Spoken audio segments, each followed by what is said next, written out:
Senator doctor جان زیب Jamaldini Noshki. Chairman صاحب بہت بہت مشکور ہوں. نہایتی اہم ایک ایشو ہے, اسے میں پیش کرنا چاہوں گا, لیکن آپ سے تھوڑی سی مدد بھی چاہیے, تھوڑا سا ٹائم بھی چاہیے.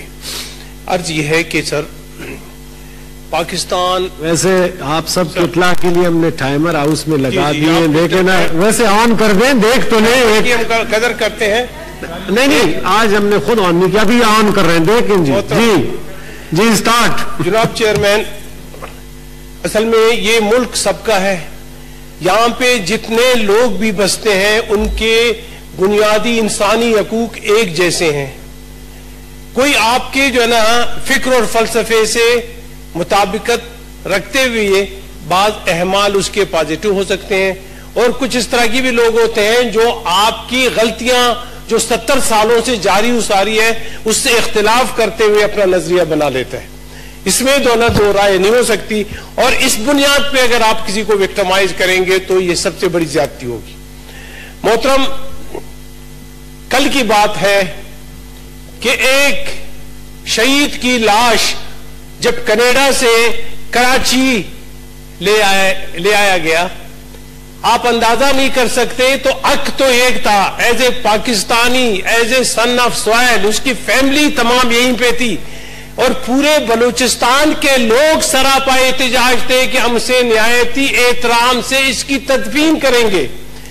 کوئی لڑائی جھگڑے یا فساد اس طرح کی کوئی پروگرامز تھے ہی نہیں.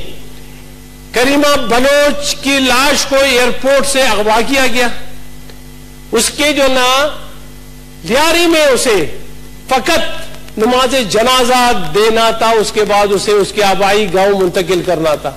اب آپ اندازہ کریں ایک غلطی کی وجہ سے کتنی غلطیاں ہو چکی ہیں. ایک حیرانگی مجھے یہ ہو رہی ہے کہ آپ کی سیکورٹی ایجنسیز ایک میت سے خوفزدہ ہیں, قبرستان سے خوفزدہ ہیں. ان کی یہ حالت بنی جا رہی ہے کہ ایک میت اگر کینیڈا سے اپنے گاؤں میں تدفین کی خاطر اسے لے آیا جاتا ہے, اسے آپ جو ہے نا تدفین کرنے نہ دیں. پورے مکران میں تمام دوستوں کو پتا ہے, میں آج چیلنجیا یہ کہتا ہوں کہ یہ ہاؤس آف فیڈریشن ہے, یہاں پہ میں یہ دیکھنا چاہتا ہوں کہ اس سلسلے میں کون کون لوگ ہیں حکومت کی طرف سے اور اپوزیشن کی طرف سے وہ بولنا چاہیں گے. پورا نیٹ ورک بند کر دی گئی, پورے مکران کی ٹیلی فون بند ہو چکے.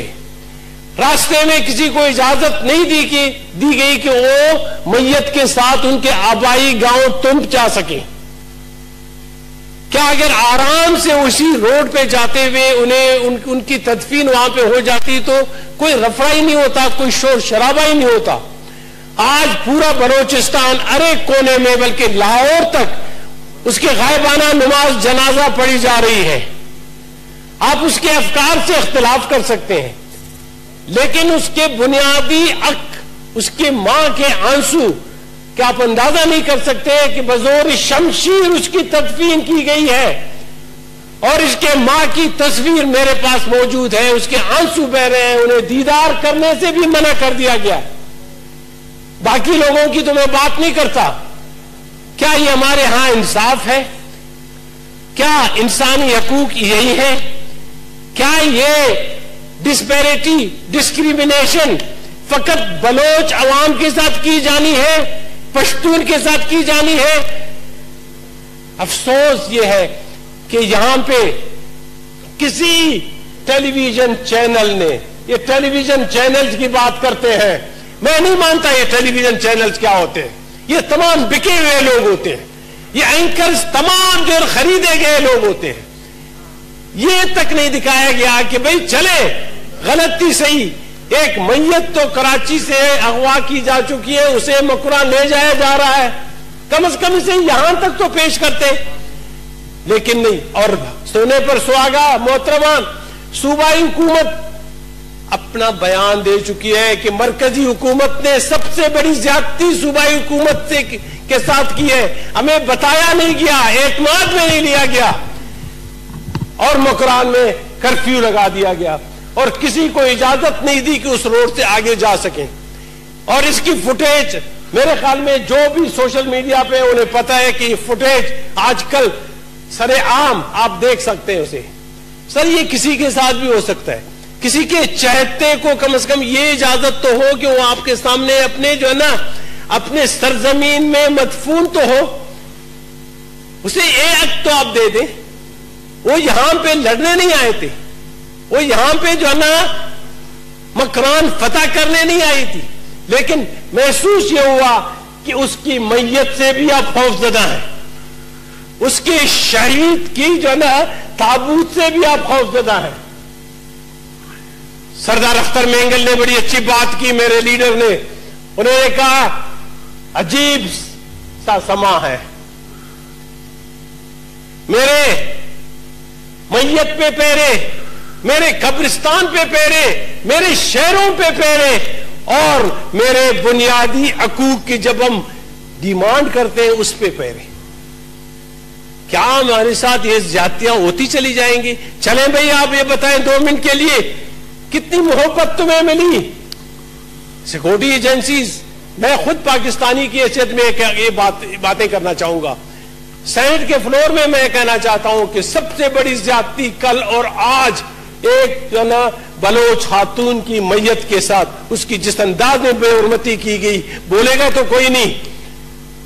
سرکاری بینچوں سے تو بولنے والے اس طرح کے میں نے جو نا نڈر بندے تو دیکھے ہی نہیں, لیکن اپوزیشن سے مجھے توقع ہے کم از کم 2 باتیں وہ اس سلسلے میں کر سکتے ہیں. کیا یہ حق ہے کسی شہید کو اس انداز میں اسے اغوا کر کے مدفون کرنا؟ اس کی ماں کے آنسو سامنے آ رہے ہیں, فقط اس کی ڈیمانڈ یہ تھی کہ مجھے اپنی بیٹی کا چہرہ دیکھنے دے, اور مجھے اجازت نہیں دی گئی. آج پورے بلوچستان میں شٹر ڈاؤن ہے, اور اسی طرح لوگ نفرت کرتے جائیں گے. میرے بھائی محبت کرنا سیکھیں, محبت دو گے تو محبت لوگے. ہمیں تو محبت مل ہی نہیں پا رہی, اور جب ہم بات کرتے ہیں کہتے یہ تو صوبائیت کی بات کرتے ہیں, یہ مرکزیت کی بات نہیں کرتے. ارے یہاں پہ ہاؤس آف فیڈریشن میں بیٹھ کے میں مرکزیت کی بات کرتا چلا آیا ہوں. کیا کسی کے جو ہے نا کانوں میں جون تک رینگی ہے؟ آج منسٹر جہاں پہ ہونے چاہیے تھے انہیں, لیکن یہ ریکمنڈیشن کوئی دے گا کہ نہیں؟ یہاں سے ایک کان سے سن کے دوسرے سے نکال دیں گے اور فوری طور پہ کہیں گے جو انہوں نے کیا سو صحیح کیا. میت کی بے حرمتی جب اس انداز میں ہوتی ہو, اس سے پہلے بھی آپ کے دوست اور دشمن دونوں کی میتیں اس ملک سے باہر جا چکی ہیں. مختلف مکتبہ فکر کے لوگوں نے ان کے نماز جنازہ یہیں پہ پڑھی ہے. ان کے جتنے بھی جو نا فیملی کے لوگ ہیں نہایت ہی باعزت طریقے سے ان کے آبائی شہروں ممالک میں بھیجا گیا ہے. اگر وہ صحیح تھا تو یہ کیا غلطی تھی؟ میں یہ نہیں کہتا کہ اسے مارنے والے کون ہیں, لیکن آپ کے اس عمل نے ایک اشارہ دے دیا کہ بھئی اس عمل میں شامل تھا. اگر یہ عمل آپ کا نہیں ہوتا تو میرے خیال میں آج کوئی بھی فنگر پوائنٹنگ ہمارے سیکورٹی ایجنسیز پہ نہیں کرتا. سیکورٹی ایجنسیز ہمارے ہیں, اسے معمول اس لیے کیا گیا ہے کہ وہ ہماری حفاظت کرے. یقیناً جب کسی سیکورٹی ایجنسی کی کہیں پہ ان پہ ایمبوش ہوتا ہے ہم اسے کنڈم کرتے ہیں.